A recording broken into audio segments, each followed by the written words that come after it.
Phil. I'm Nilden. I'm Raz. I'm gonna bust his ass. I'm Brandon. Slide jobs by the dozen out here. Hello, this is Thomas. Here. Pisser. I'm John. Sit down the back straightaway for the final time. Ladies and gentlemen, boys and girls. This is the Dirty Slider Podcast. Don't let a slider get your ass kicked.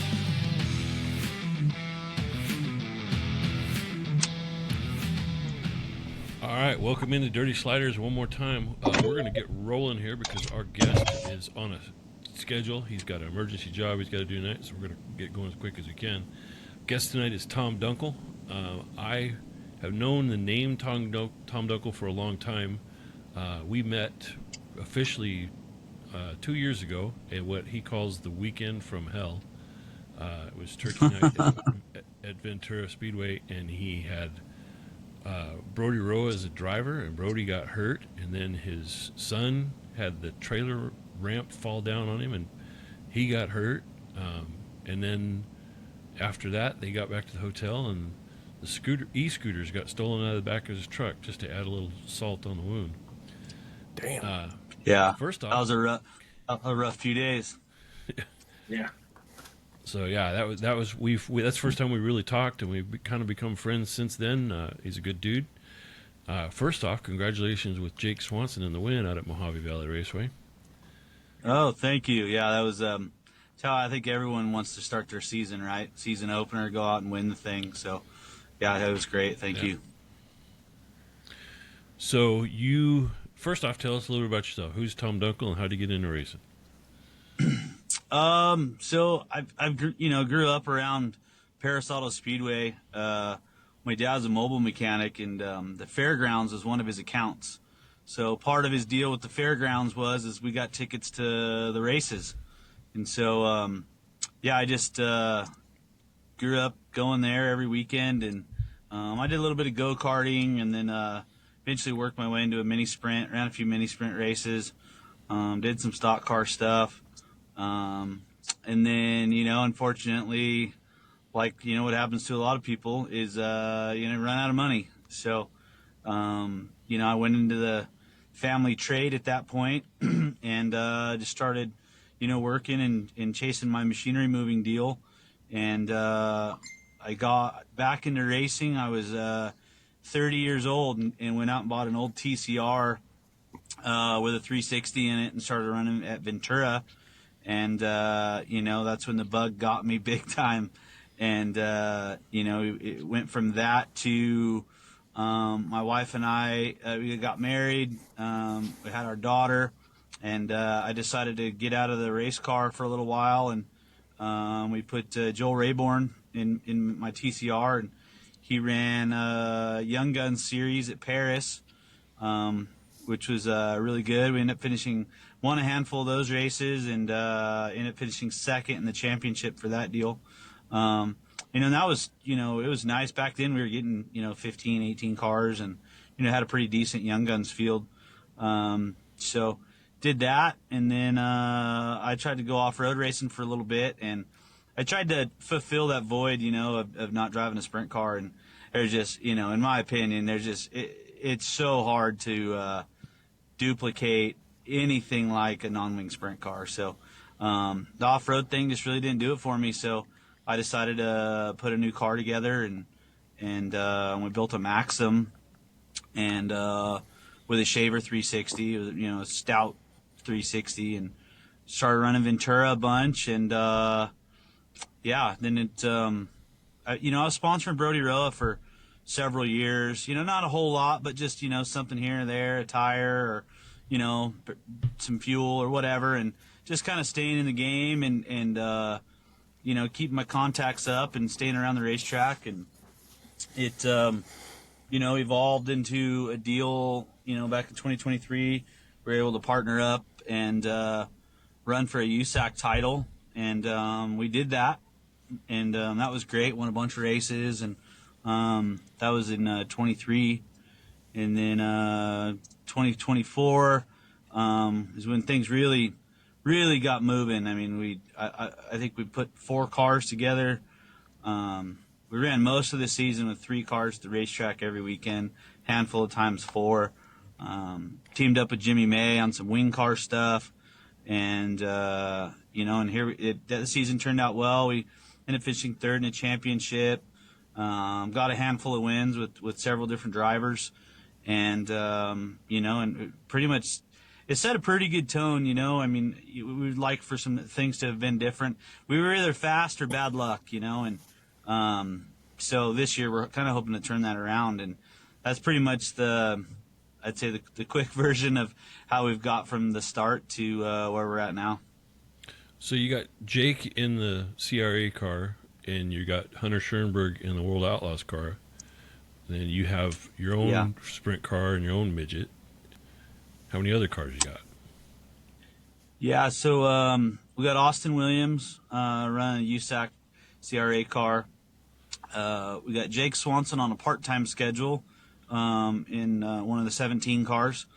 And then we're also teamed up with Jake as a title sponsor on his 5T car for the USAC National Tour. And then we have Blake Bauer running USAC CRA. And let's see, what else here? We got another wing car going together. Jimmy May and I are teaming up on a deal, and we're going to run a handful of West Coast World Outlaw races and a handful of the West Coast high limit races. And then, I have my midget, and I put together a brand new DRC, which, by the way, we're all on DRCs on the non-wing stuff, and one-way power plants. So, I put together a new car for myself, and I don't know how many times I'm going to get in the car this year. I'd like to get, 5 to 10 shows in between the midget and the sprint car. But, we'll just kind of see how it goes. I'm really focusing on the guys and chasing another championship. Well, the other thing is you've been credited with saving sprint car racing in Southern California because you have you don't just sponsor cars, you sponsor classes and your track sponsor. So let's not gloss over that. You've done a lot for sprint car racing here in the past few years. Yeah, no, thank you.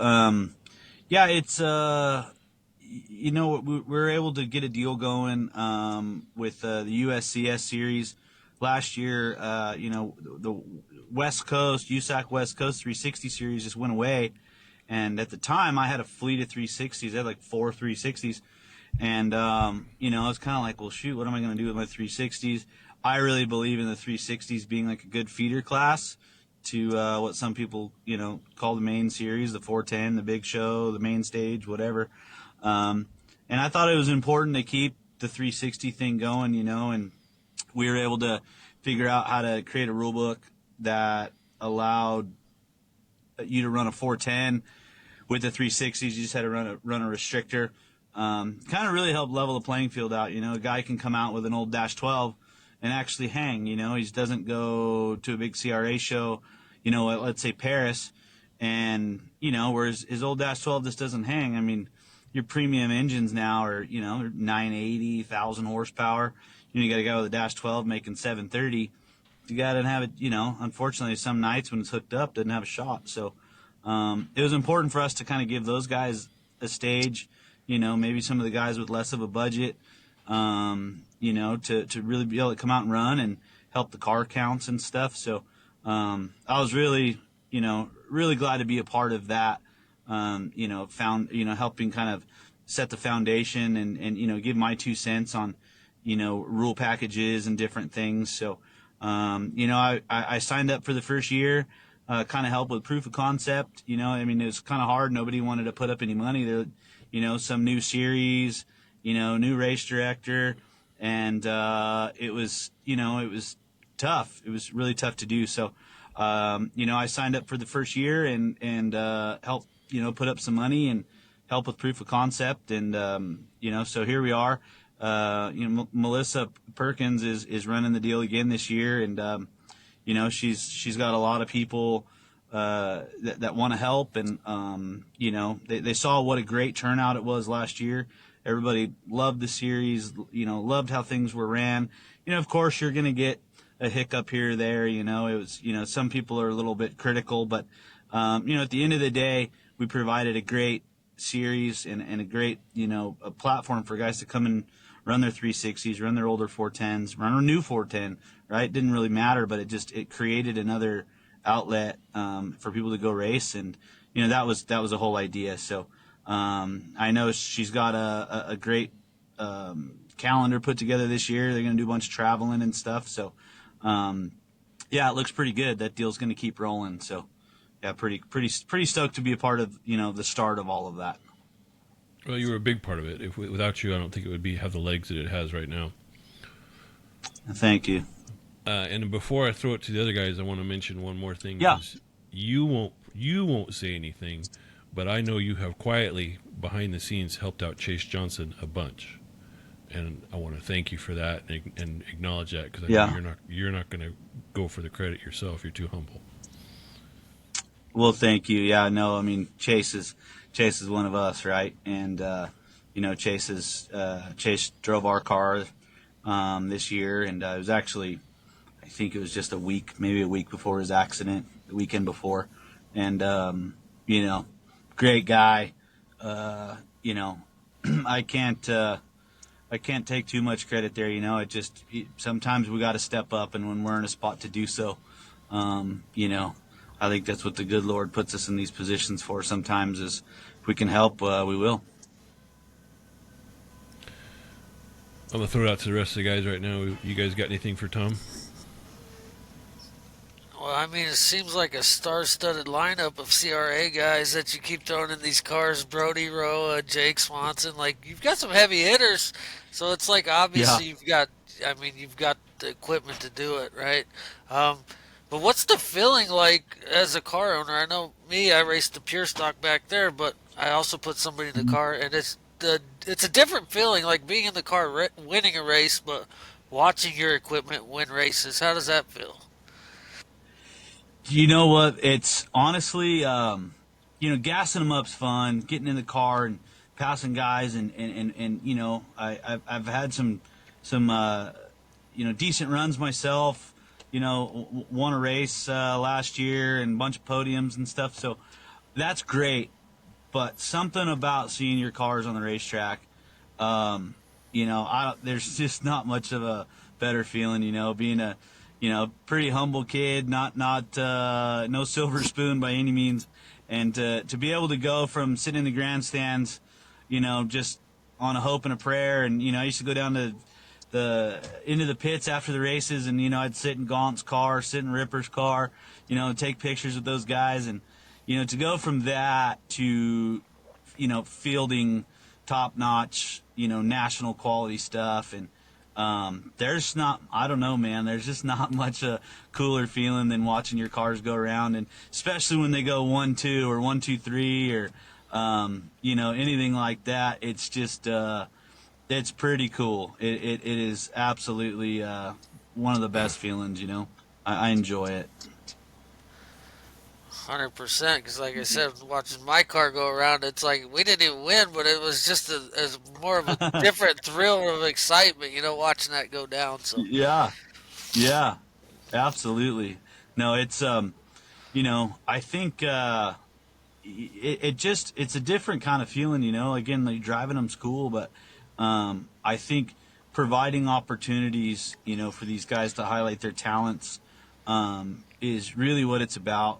I mean, I was a kid I was pretty good, and we had super old equipment, ran on borrowed tires, used stuff. We used to go to the races with a mini sprint. I remember the first time we ever went to the races, we ran Temecula Speedway. It was only open a few years, but we showed up with an open car trailer and an old dually that was paint matched to my dad's flat bottom boat, and we were looked at like we were just retarded. They just because we had the wing on the car still, and they're like, "Oh my God, you can't do that!" And I'm like, I mean, the car goes 70 miles an hour on the racetrack. What's the difference of going down the freeway? It's kind of how we looked at it.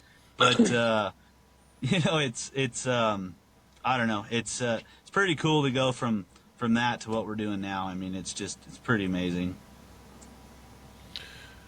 Well, I know you got to get going with it. You said you had an emergency job tonight. We appreciate you coming on. We're definitely going to have to get you to come guys. back on again. I'd love that. To be completely honest with you, I thought this was like just a call-in phone deal. So otherwise, I would have really tried something different. I'm really sorry I didn't fully understand what we were doing here. But absolutely, I'd love to get. I'll get set up a little bit better. I'd love to come back and talk with you guys. I'm sure there's a bunch more we can cover. So we'll do something where I'll get set up in the shop and. Maybe I'll get myself a cocktail and a cigar and sit here and enjoy this a little more. Now Perfect. we're talking. That's the way Enjoy the rest of us. Yeah, Right, yeah. I saw someone blow a little smoke there a minute ago, and like, oh man, I'm doing this all wrong. There you go. I'll help you out. All right, Tom, thanks again, and go take care of business, man. Yep. Take care, man. Thanks a lot. Thanks, dude. Thanks, Tom. Really appreciate you having me on. We'll talk soon. All right. All right. Cool. So yeah, All right. super nice guy. We had a lot of fun hanging out at Chili Bowl. He did Chili Bowl last year and this year too. So had a good time with him. I wish we could get it more into it because the story of what he's done with his family business, like the inland rigging is like the third or fourth generation business, and he's really turned it into something. He's doing really well for himself. And what he won't say is he's given thousands of dollars to Chase Johnson to help in his recovery. Awesome. Yeah, it's awesome. Yeah, So, I ahead. love that. Like he said, he's showed up. I don't know, kind of like Brandon and I probably show up to the racetrack. People look at you, they're like, "Who the hell are these guys?" And he's using his success to help those guys come up. Mhm. Like you said, guys with lesser budgets and running used stuff. I love that. You should see his new hauler that he just got. He's got a full-on toter home with a 48-foot trailer behind it. It's like something like 80 feet altogether. It's just it's insane. It's the hauler we all would have if we could afford it. Yes. They were massive guys hauler, huh? Yeah, and good on him. He deserves it. He works his ass off.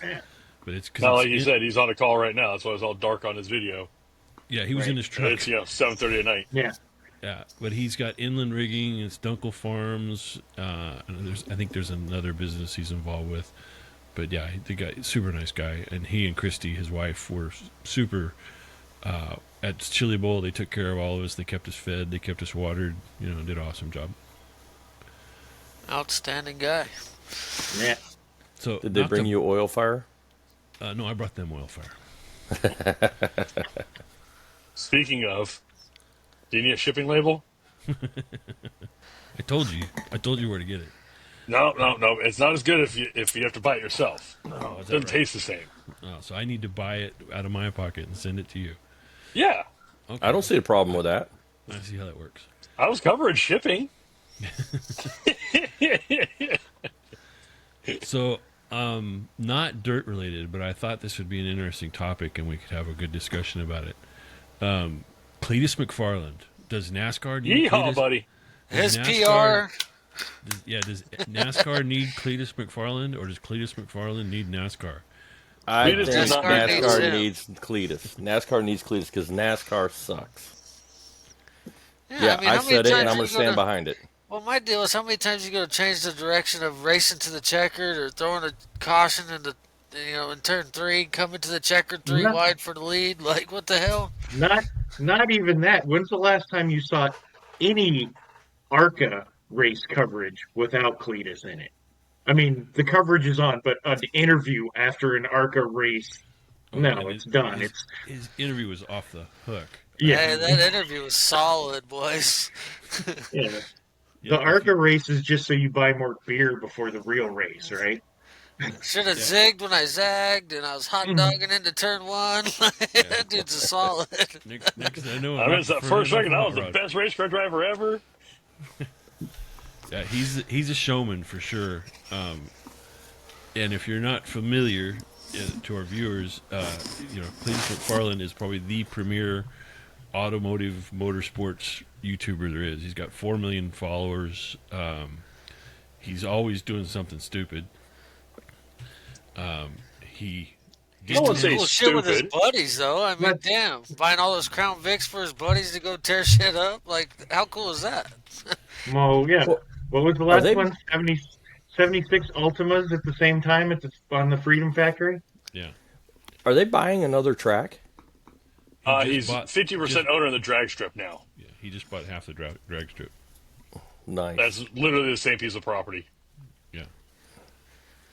So that way they can share equipment, they can share personnel. The guy who runs the circle track is now going to be the GM of the drag strip also.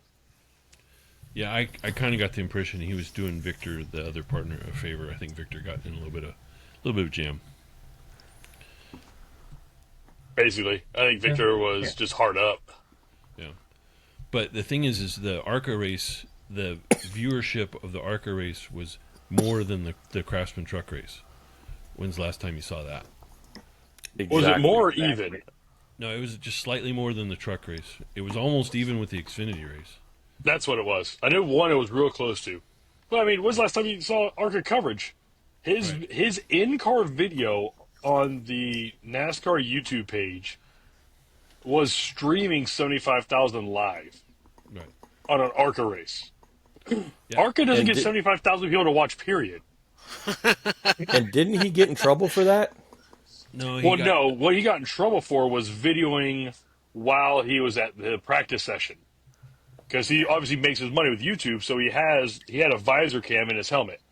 And NASCAR went, you can't do that. He thought, I'll record it and I'll get approval to use it later. Well, their thing is, we don't want you to do that because a team that's low rent, that comes in an open trailer, may not be able to afford to put an in-car camera in and dissect that data. That was the thing, was they didn't want data acquisition coming from it. So they teamed up with Fox. Fox put 2 cameras in his car. And then they went above that and went, we'll put it on YouTube. So that's what that is. He's on probation for the camera and for safety equipment, which I think was he didn't have a helmet skirt at the practice. The ARCA official told him he needed it. He was like, I'll be fine. And they went, no, you got to listen to us. So he admitted on his channel, he goes, I got to stop being stupid. Yeah. And, do what they say. So he's on probation for the year, which is basically just don't be stupid again, which, as far as we know right now, he's only got one more race to do this year, and that's going to be Dega. That's the only other thing he's committed to so far. The thing is, he's hooked up with Greg Biffle. No sleeves for a month for Greg. And I think Greg's given him some great advice. He hooked up with Greg Biffle because Greg ran his Crown Vic race at the Freedom Factory Because DeBerti couldn't make it. Yeah, DeBerti because of Microsoft. So we really have to thank Microsoft for getting Cleetus into NASCAR.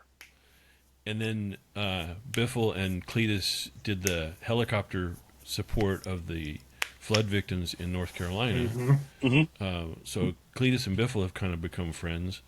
And Biffle steered him into that car, which I guess, as ARCA cars go, is a really fast bad boy car. Top notch. Yeah. So, he's hitting all the right notes. I don't know if we all watched the Dale Jr. download, but Dale Jr. was really impressed with him. That's Junior's highest grossing video so far. Wow. And Junior had some epic people, but that just reset the record for Junior. So that's the thing. That to me proves the point. That's the power he has. Yeah, that proves the point. NASCAR needs Cleetus. Yeah. Sure they need him. He's a personality in a sport that is devoid of personality.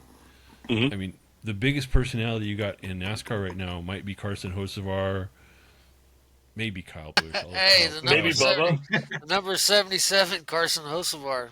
Solid finisher, buddy. Yeah, maybe Bubba Wallace. Maybe he's Bubba. outspoken. You could make the case of Corey LaJoie, but even take the most extreme example of those guys. They're still boring. Yeah, they're still mild compared to, Darrell Waltrip, Dale Earnhardt, Richard Petty, Cale Yarbrough, Junior Johnson. anything. Yeah, even Jeff Gordon, had more personality. When that when that era was going on, he toned it down later, obviously. But The thing is that you need personalities. You need someone who gets out of the car and goes, "Yeehaw, that was great." Like old boy that parked his shit on the start-finish line And last walked. year. Oh, Yep. That was awesome. Park it, Yeah. fine. With the mullet. I'm down with it. No. No, I love that Cleetus went. I don't think we'll see Cleetus as a full-time NASCAR driver, just for the fact of he has too many irons in the pot to do it. I mean, even ARCA races, 34 times a year? Yeah. Something like that. And his program is built on drag racing, which happens on the weekend also. So I think he'll only be a fill-in driver when he wants to and when his schedule allows him to. Because, I'm pretty sure he owns that jet boat up in Washington that I don't think he raced at all last year because it never worked with his schedule. Well, and the last time he did race it, he beached it. Well, they beach him all the time. It's not a big deal. Clean the pump out and send it. I mean, it's not a big deal for those things. It's like the swamp buggy races. Roll it over, chicken ignition, send it. So, I mean, I definitely am looking forward to see if Talladega has the same viewership draw as the first time. Because the first time you always get a massive spike. But is it going to maintain? Well, you're going to tune in. I'll tune in. You know? Well, yeah. I'm interested in his post-race interview.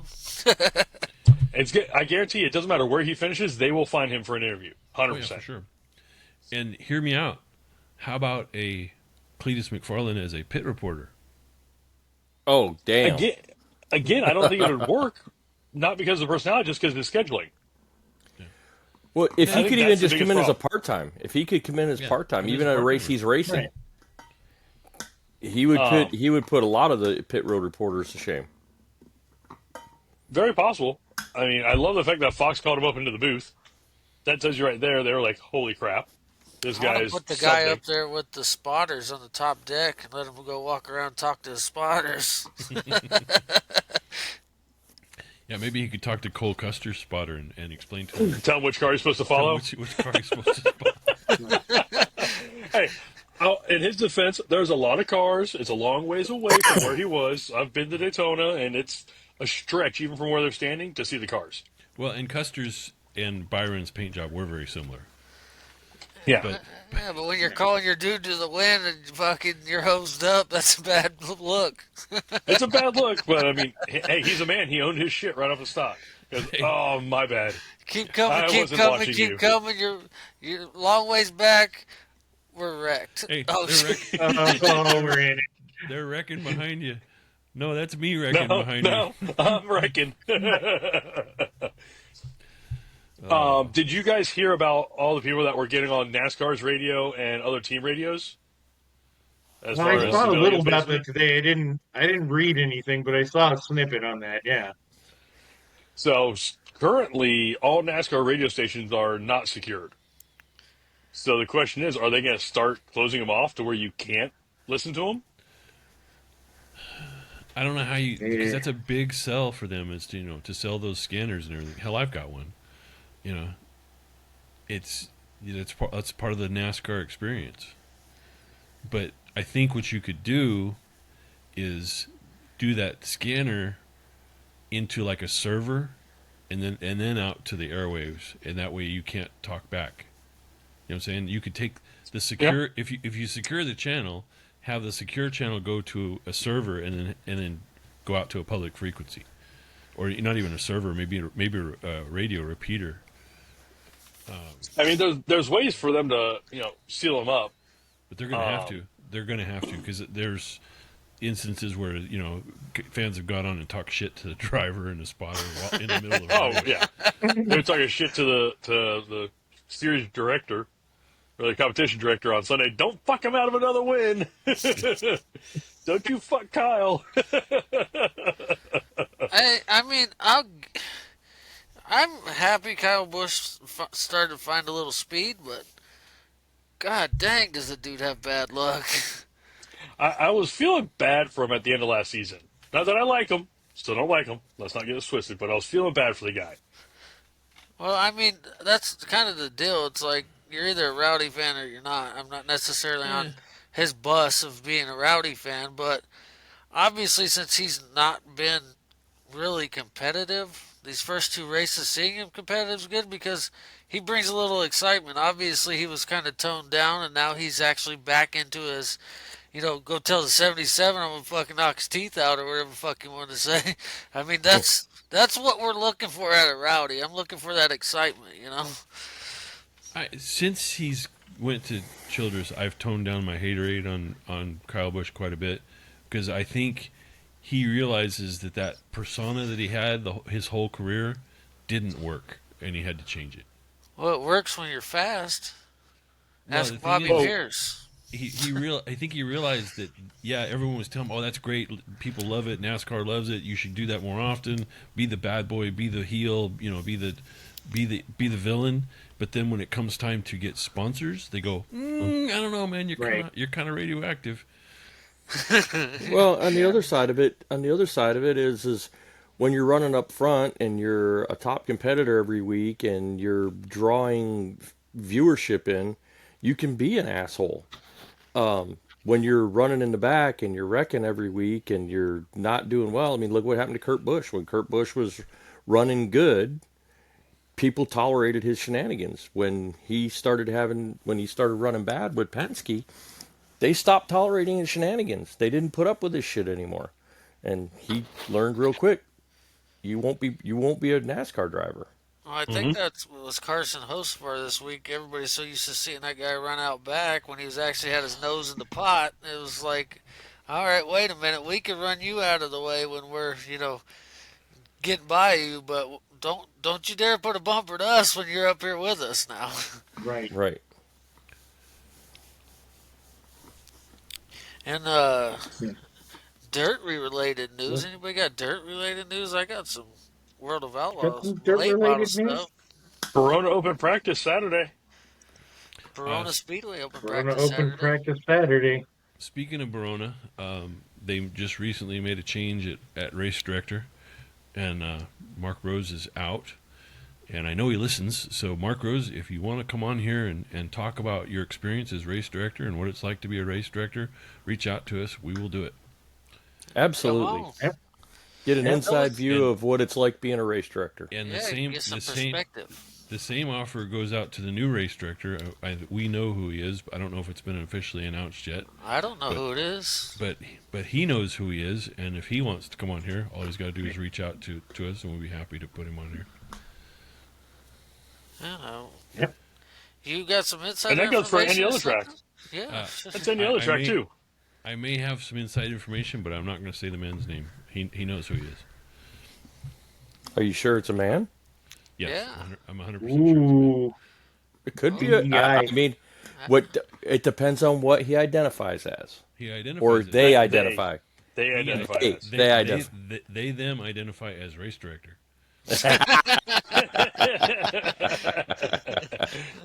Touche. We'll take that one for sure. But yeah, there's a little bit of dirt news. I saw a post from Rico Abreu that he is recovered. The X-rays show that his wrist is fully recovered, and he is aiming for being at the high limit race in Las Vegas. And I know John Bridger has some news about the high limit race at Las Vegas. I do have some news about that. I will be having a media credential for that. So I'm going to be in the pits Saturday night and hoping to get all kinds of great stuff for us to see. Hoping to get some interviews. Maybe I'll get Nealden's man crush Rico to shout him out. I love Rico. Rico is such a badass. No, I love Rico too. I was just took a chance to get dig at you. But yeah, I'm hoping, since it's the same weekend as NASCAR, Seabell, Larson, they're going to be there. They might as well race. So hopefully we'll get some good stuff. Awesome. Heck yeah. Wait, isn't Avery Wines up in Sonoma? Yes. It's I know where I'm going during a NASCAR weekend. Load up the family in the motorhome and go to Sonoma. I got tickets. I got camping passes and everything. I'm gonna attempt to not be in this box for 4 straight days. Good luck. That's my goal. Yeah, good luck. Exactly. Yeah. I mean, It's you see kind of where I like a am right truck now. driver. If the wheels ain't spinning, you ain't making no money. I ain't making nothing. Yeah. Yeah. Rutherford, California. Is that Sonoma, Raz? It's in that area. That Yeah. area? Okay. It's in wine country. And if anyone knows of good white wines up there, let me know. You know, I'm only gonna have like a day to run around before I get back to the track and hang out and do NASCAR things. The California wine is kind of known for the reds, the Cabernets, and stuff like that. I know. My wife loves those, and we have plenty of them. I'm trying to figure out a cellar for all of her wine. I like my whites. So my goal is to go get whites at Napa. Yeah, white Ask wines. Rico. White wines are there's kind of more around San Ynez and Santa Barbara area and in that area, which is closer. Right. I'm gonna pass it twice.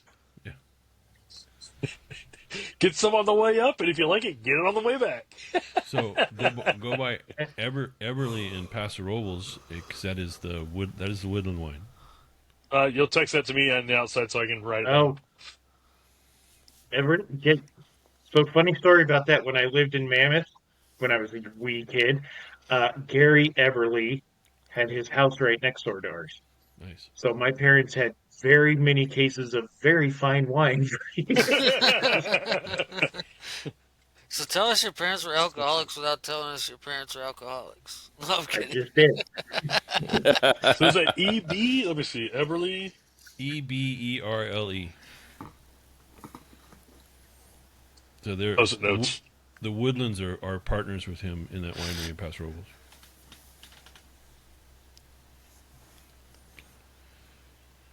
Bobby Pierce, I have notes. Bobby Pierce made some noise, didn't he, Brandon? Oh, yeah. I mean, the deal with that is JD, Jonathan Davenport, threw a good slider because he didn't make any contact and he was clear. He just took the air off the nose of the car. Bobby Pierce jumped the cushion, come back down, and made contact with Brandon Shepard. But it turned into a whole deal about, people throwing dirty sliders or whatnot.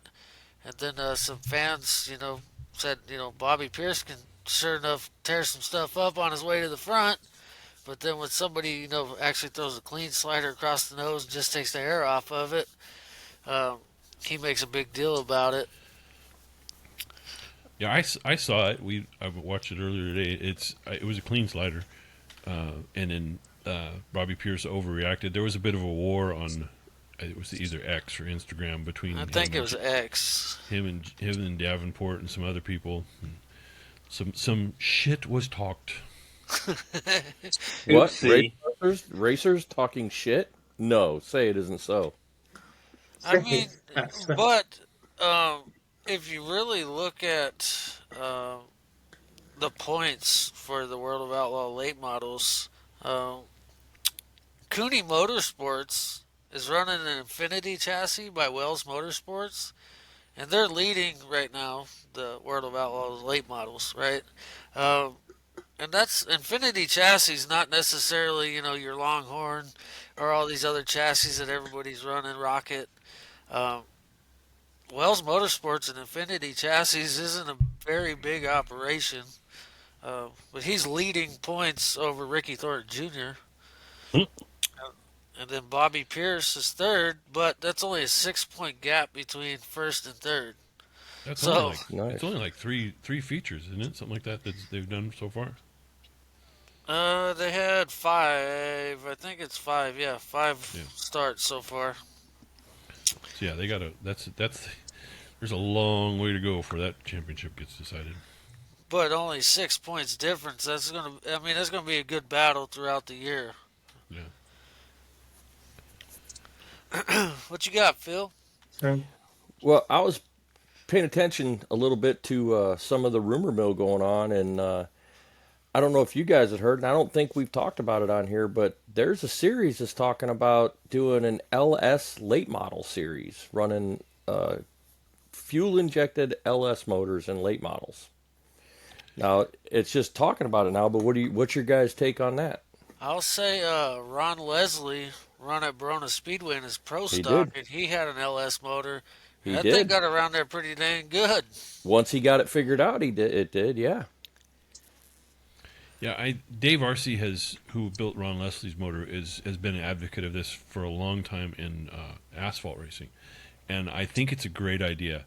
The basic idea that they have in this series is you can run an iron block 5.3 or 4.8 motor with stock heads, no aftermarket heads allowed, and you have to run the stock ECM and stock injectors.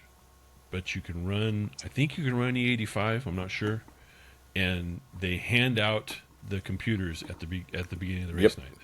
And they get handed back in. It's a handout. It's a handout ECM.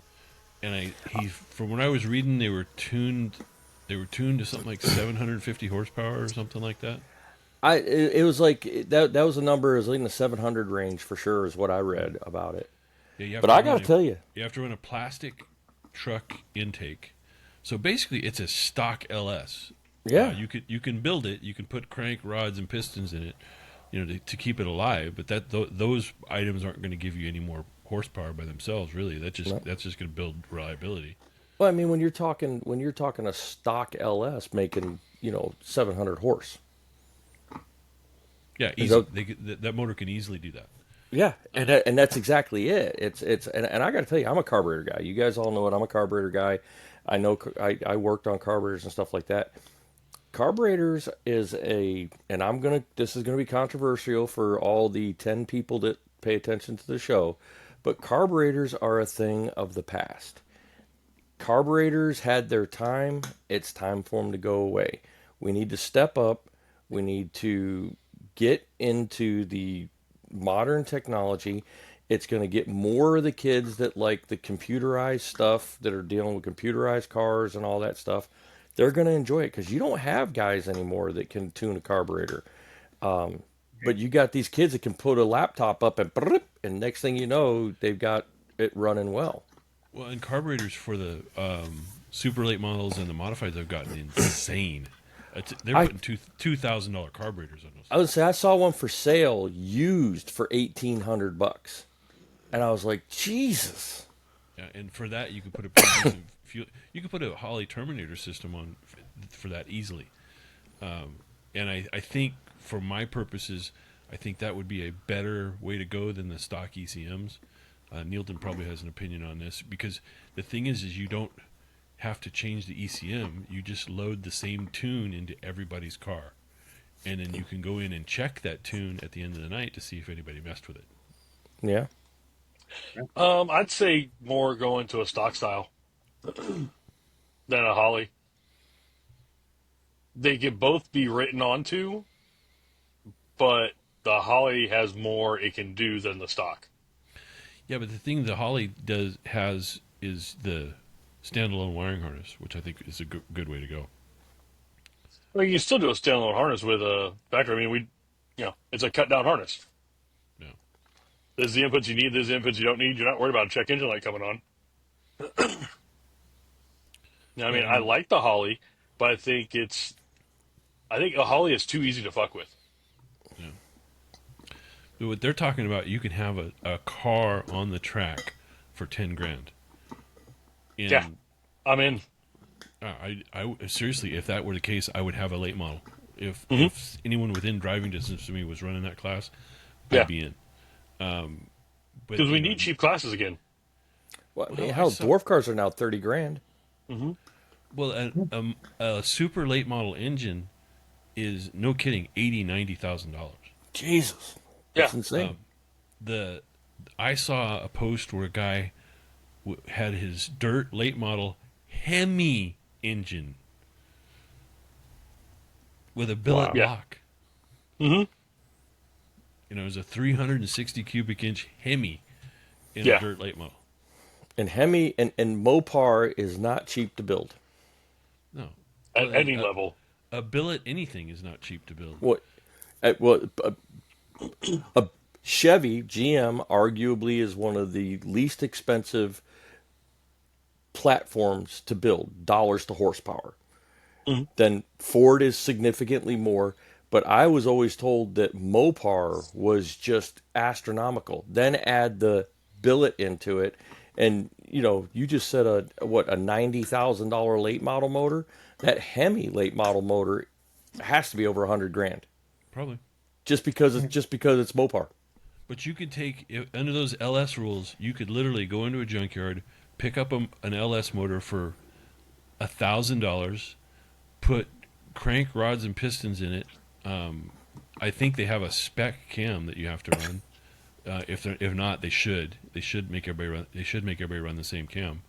And then, seriously, you could be in and out of that motor for $5,000. Yeah. And have it be, building 700 horsepower all day long, reliable. Change the oil and put it back out there to race. Maybe change bearings halfway through the season. Change the oil, change the plugs, and check the valve springs. Yeah. I think it should be a claimer class too, not just the motor. Yeah, claim the whole car. Mm-hmm. Yeah. Take your steering wheel, take your seat. Yeah, but they're limiting shocks too, so you're not going to run the super bad boy Integras or Penske's or anything like that. $20,000 a set shocks. Yeah, so I think it's a great thing. I hope more tracks pick up on it. And like I said, if a track within 100 miles of me did it, you'd be hearing me hooting and hollering from that point on, because I can go. There's late model chassis for sale all day long, $2,500, $3,000. Yeah, they're not the latest and greatest, but that's not what this class is meant for. I think it's a good way to go. Economical. Get your ass on the track in a fairly level playing field. I mean, tunability and setup will always outperform, but you gotta have the feeling that you can at least run towards the front. I don't race a car right now because I can afford to run the equipment I need to be able to run to the front, my skill level or not. If I'm going to be a back marker with the best equipment that I can afford, it ain't worth it. Yeah, the only caution I would throw out there is that if tracks are going to start running this, they have to rigidly enforce the rules. The minute some guy tries to put a $30,000 car into that class, they need to clamp down on it. Mm-hmm. Yeah. Well, you go up there and run I go back the to other a full class. car claim. Or car swap. What'd you say? Car swap plus a fee. Phil, what'd you say? Oh, I was just sitting there saying, if a guy rolls in with a car that's priced out or not right, you go up to the next class. You go run with the super lates. Then, if you want to spend super late money, or start trying to make this into a super late class, go run with the super lates. We're going to keep this, and this is something we're dealing with locally here in the racing that I do. Is, we have rules, but there is no tech. So, do we really have rules? Well, if nobody's checking them, you don't have rules. Exactly. So if you're going to have rules, you got to tech it. And then you've got to be fair and consistent across the board with how you penalize for rule infractions. If you're running a class that is a sealed motor class and somebody is caught cheating that motor up, then what you need to do is you need to make the penalty swift and extremely painful to, one, deter anybody from wanting to do it again, and two, make it understood. We're not playing around. Yeah. We're not playing around. You get caught, guess what?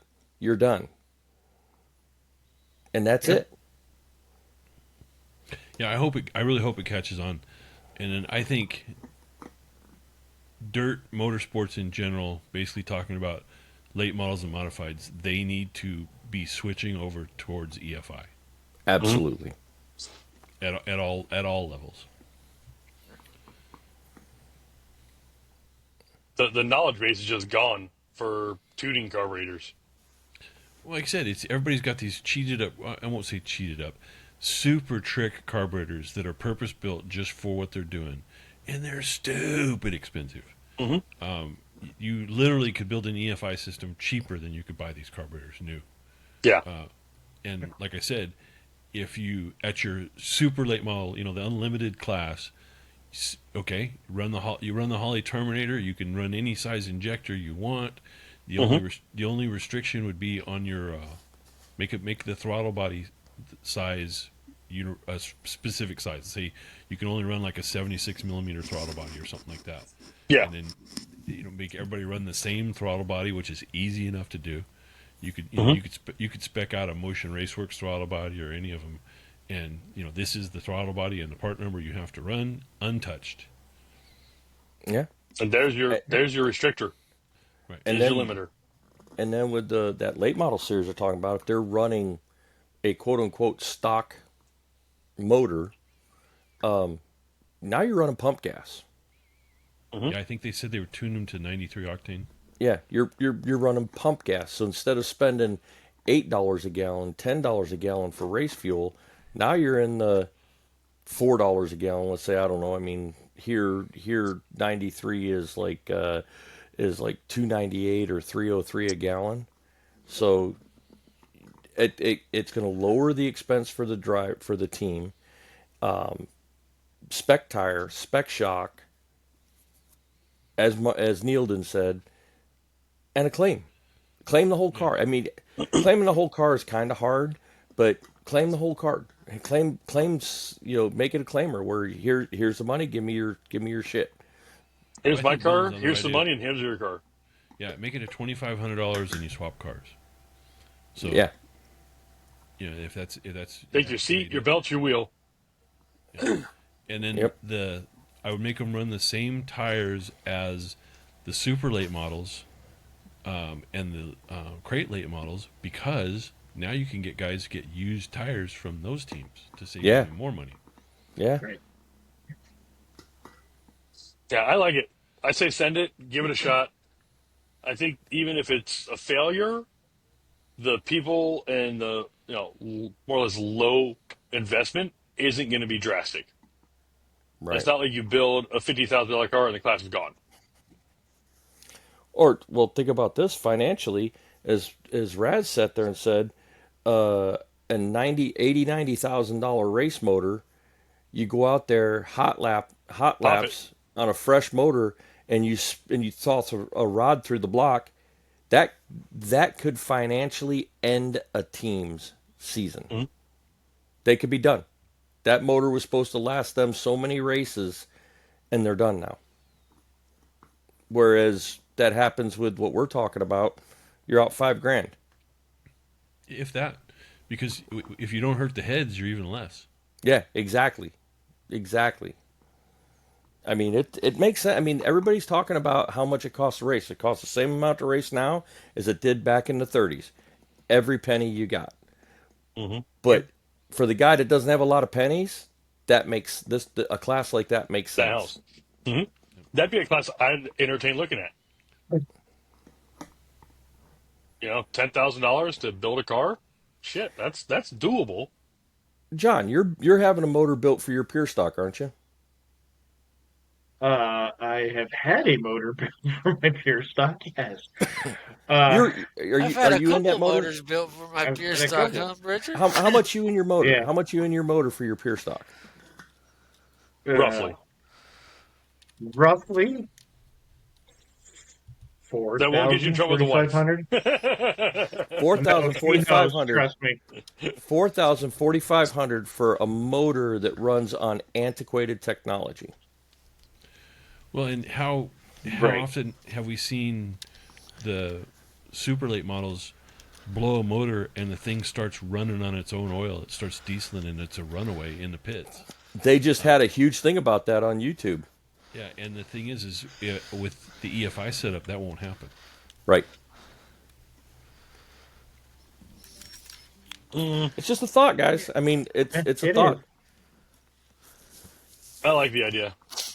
Yeah, I mean, hell, there's 5 cars right there. All you guys have to do is come out to Kentucky and race. Oh, you guys just come to California when we run them before you do. All I gotta do is get my pilot's license. I'll just fly us all there. Well, hell, before too long, we'll be racing electric cars in California. I'm already there. I'm already racing electric cars. Luckily, our favorite racetrack is on an Indian race, so they can't make us do nothing out there. Right. Yeah. Well, on that note, I think we bring it to a close. John, the socials. Socials. We got Dirty Sliders on Facebook. at Dirty Sliders on X and Dirty Dot Sliders on Instagram. I'm going to be putting this up, tagging Tom, Inland, all that stuff. Yeah, he's a great guy. Definitely need to get him back on.